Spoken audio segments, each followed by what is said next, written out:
Hello to our viewers worldwide. Welcome to CNN Student News. I'm Carl Azuz. We're following up on a major battle going on right now in a city of northern Iraq. On one side, international forces led by the Iraqi military and supported by U.S. troops. On the other, ISIS terrorists who took over the city of Mosul in 2014. This is ISIS's last stronghold in Iraq, and a defeat there would be a major setback for the terrorists, though they still have territory in other parts of Iraq and in Syria.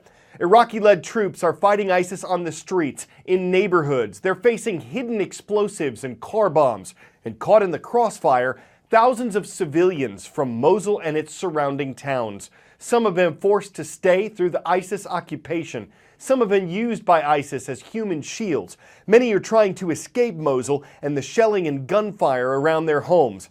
But as CNN's Arwa Damon personally found out, it's incredibly dangerous to move around the city for troops trying to fight their way in or anyone trying to find their way out. The vehicle in front of us exploded. The vehicle behind us had already been targeted. We were actually physically pinned.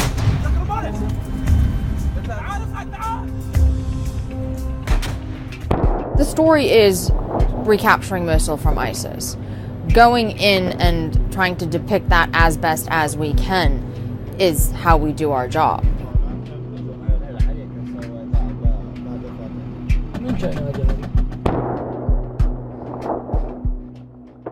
There's snipers on rooftops, and they're receiving incoming mortar fire that ISIS is shooting.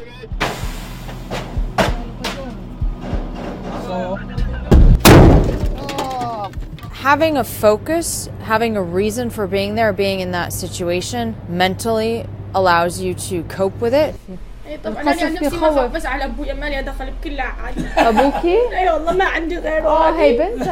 If you allow your thoughts, the worst of your thoughts, to run away, if you can't control that panic, you could potentially put yourself in even more danger. I was hearing explosions from that direction, other direction, gunfire, never stopped. Okay, what are we doing? I don't know. I don't know. At 3:15, I heard a massive explosion from her direction. Live, it was black in front of me. Sent her a text message, just tell me okay. It was 45 minutes until I get the answer back. She said, yes, but the situation is bad. That 45 minutes, it was like 2 years to me. I was actually curled up with the family who I'd met. And yes, the fighting was happening outside, but you kind of crave and cling to these moments to allow your mind to escape from it. They've been coming across quite a bit of sniper fire, gunfire, mortar rounds, rocket-propelled grenades, and of course those car bombs. The front line was the house we were in's wall. Each time we went to the door, the bullets would start pinging at it because that's how close the ISIS fighters were. It's terrifying. You run without knowing if you're going to make it. I don't think anybody imagined the things that I was thinking about. What if and what's going to happen. Suddenly, she picked up the phone. And I said, I'm in the Humvee, I'm coming to you. And I said, that's impossible. She's coming up. Where are you? I was like, oh my God, I can see you. She's with me. There's a lot of relief. There's also a great sense of appreciation for the fact that we have the luxury to leave. The soldiers, they have to go back. The civilians are still back there living this hell, living that fear that we experienced for 28 hours. That right now is their daily reality. Compelling story. Moving from the Middle East to Southern Asia. The problem: India struggles with counterfeit money and tax evasion. It's also a country where almost all consumer transactions are made with cash. A potential fix: last week the government said it would replace Indian currency, switching out its two largest banknotes. Those account for more than 80% of the country's rupee notes. The current ones were suddenly banned. So the complications. The country's banking infrastructure isn't good, and banks have been overwhelmed. The new notes are a different size than the old ones, so India's ATMs all have to be reset. The currency change might help solve some problems, but it's created others. A crackdown on counterfeiters and tax evaders. At mom and pop stores like this one here that sell a whole range of products, there are no credit card machines. Every single transaction is in cash, and that's not unusual across the country. In fact, experts say that 90% of all transactions in India are in pure cash. So even if it's expensive jewelry, people pay in cash.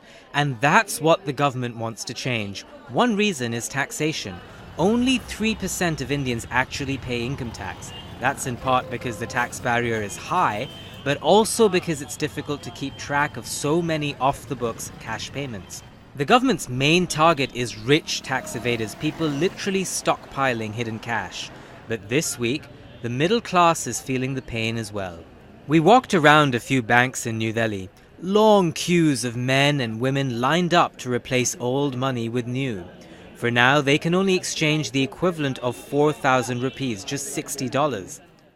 U.S. President-elect Donald Trump, with the help of Vice President-elect Mike Pence, is hiring a team to help run the government. Republican Party Chairman Picks Priebus was chosen to be White House Chief of Staff. He'll help with everything from scheduling to managing information and communications in the executive branch. Working alongside him, Stephen Bannon, who will serve as Chief Strategist and Senior Counselor.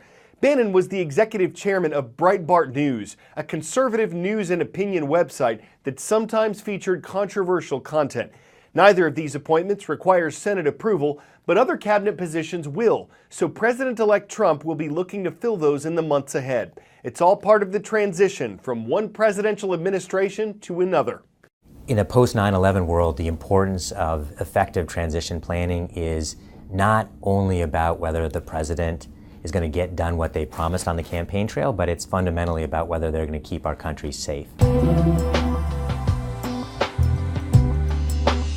There's a grand opportunity with a new administration.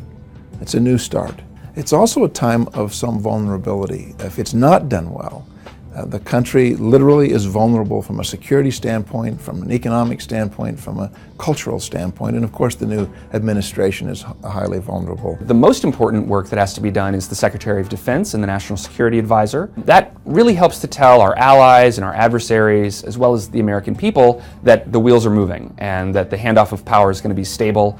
It also helps to get those individuals who will be in charge of our military, our law enforcement, important government services, our economy. It gets them in the role soon so they can start working. In today's time, it's not a safe world. It's not a peace world. No matter how much planning you do, something will happen that you won't have expected. It'll be a policy change. It could be national events, international events that will cause you to have to refocus your agenda. You can't line up North Korea and Russia to say, you can only cause me trouble this time because I'm dealing with the other folks. You can just imagine if 9/11 had been 2/11 or 1/21/11, how important it would have been to have a president and his national security close quarters people in place, really briefed, having had some prior exposure to the process and the other people they would be in that room with if and when something awful like that happened.